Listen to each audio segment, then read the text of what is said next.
And today let's have a look at the Stanley, the multi-position wrench. Alright, on this one you're going to need I believe it's a number 7. Oh, I'm wrong, a number 9 star wrench, or Torx, if you will. Torx drive. Now, when you pop this out, the ball will be released after the part comes out next. So be careful. Sometimes the grease will bring that out with the back on there. So you just want to know that.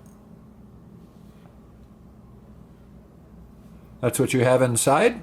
And still your spring is able to come out with a little screwdriver. And you have left this piece inside that's not going anywhere. Not quite sure how they have that. Oh, it's screwed to the next piece, it looks like. I don't know if I'm accurate. No, it's not. It's peened. Okay. So that could never fall out. All you're going to do next is clean up the inside of this.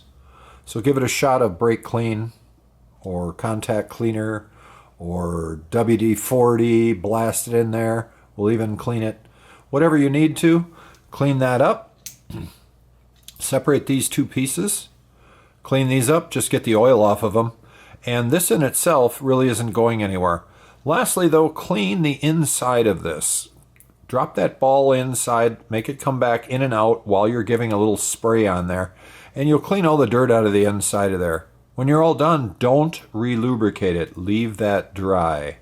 Because too many times that's in a dirty area, and unless you're going to use a special dry lube inside there, it will definitely collect dust and dirt and everything else and never work really good again. So you don't want to relube inside of that ball. So clean up everything else, give it all a shot of spray and whatever you need to do to clean her up, and we'll take care of reassembly and re-lubricating everything next. Alright, so next, after everything's all been cleaned up, it is time for some assembly. We'll first start with the spring.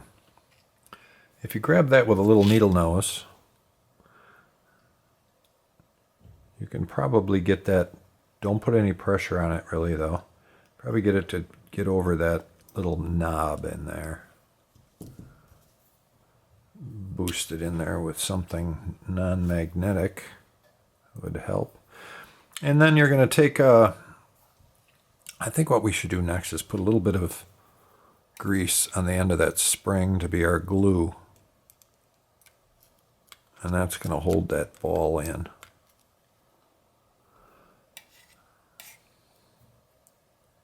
Should hold the ball in.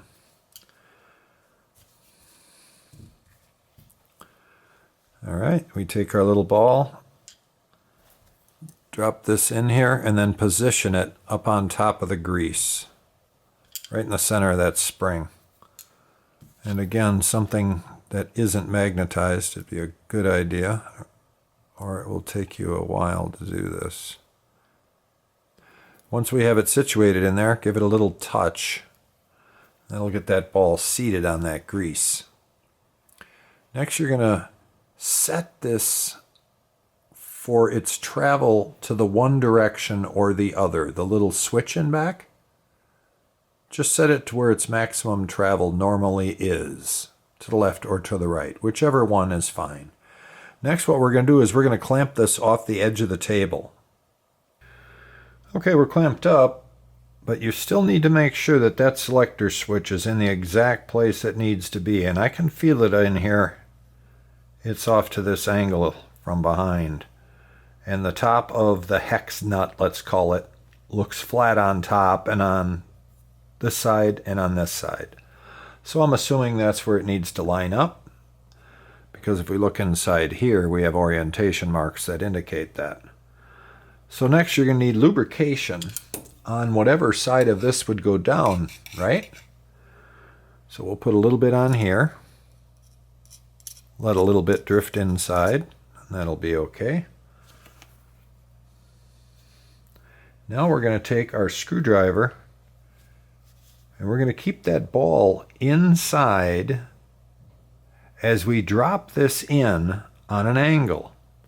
Now, because the selector switch is off on this angle, that should mean that the ratchet paw should be up on this side. So when you push this in, drop this part in as such. Push the ball back.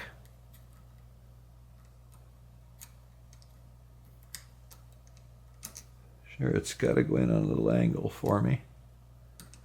Just mandatory how it has to happen. And there you go. Try your little selector switch. Don't over-rotate it, but it works good. We're set. Leave it in the middle position if you can. I guess it doesn't matter right this second, as long as it doesn't fall back out of there. Next, you can remove your clamp. And we're going to put some grease down in the rest of it after we go back to 0 with this, so that the ratchet paw wants to sit in the middle. And then you can give it some grease now down in the inside of the corners and around the inside of here, so that you won't have to hold the other piece that's going to be loaded with grease. Put a little on your ratchet paw. Be careful that you don't push on it too hard. That will do that.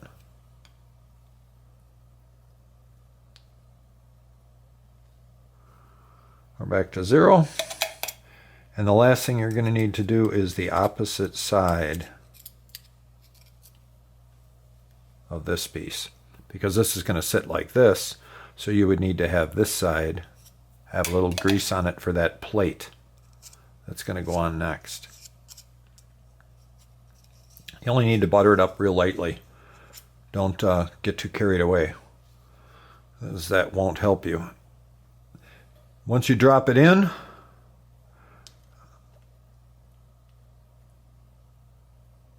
there we go. We should be set.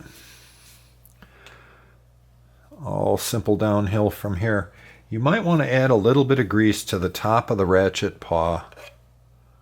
I can see how it has a witness mark onto the other piece, and it had made a little mark in it. So that is definitely telling me that it does touch some of the time. This piece is then just dropped over top, and you are almost set. Now, these screws do have Loctite, the permanent Loctite on them, but it would be a good idea if you have some blue Loctite to just put a little bit on there. You don't have to soak them. Just put a little bit on there, the tiniest part of a drop that'll fill up just a little bit of those threads, and then give it a light blot on a piece of paper towel, and you will be absolutely good to go. You say, why am I not doing that? I will do it, but it'll be off camera later. And now we are all set 100% with a fresh new rebuild. All you have left to do is clean up your wrench.